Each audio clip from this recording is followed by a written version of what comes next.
Hello' বন্ধুসকল, নিৰুপ্ৰভা ব্লগৰ অন্য এটা ভিডিঅ'লৈ আপোনালোকক নমস্কাৰ।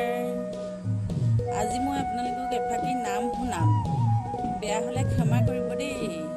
আপোনালোকে বাৰু আই সকামত বা যিকোনো সকামত আসন পতা দেখিছেনে? সেই আসন পতাৰ নিয়ম আছে। প্ৰথমে আসন পতাৰ নাম লয়, একেবাৰে লাষ্টত আসন সামৰাৰ নাম লয়। মই আজি আসন সামৰাৰ নাম ল'ম, আপোনালোকে শুনকচোন।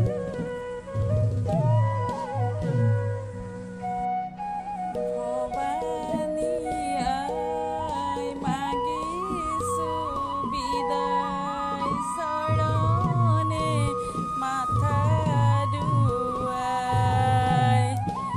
কিহেৰে কৰিব সেৱা চৰণে তোমাৰ, কি দিয়া পুজিব মাতৃ, কি আছে আমাৰ, স্তুতি নতি ভগৱতী, নেপাওঁ সেৱাৰ হাৰ, নিজ গুণে তুষ্ট হৈবা জগতৰে মাওঁ, আমি কিঞ্চন মাতৃ, কি আছে আমাৰ, কেনেকৈ কৰিব সেৱা চৰণে তোমাৰ,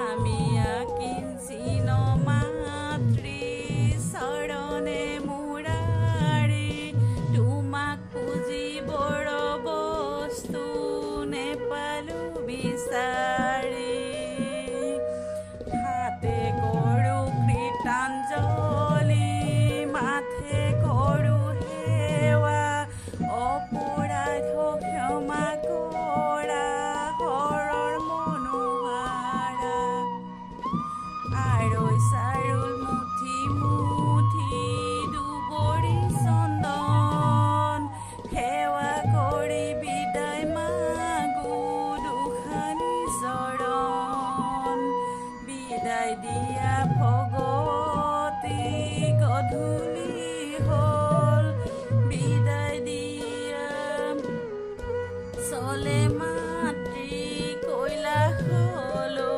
গ'ল, বিদায় দিয়া ভগৱতী গধূলি হ'ল, বিদায় দিবৰ চলে মাতৃ কৈলাসলৈ গ'ল।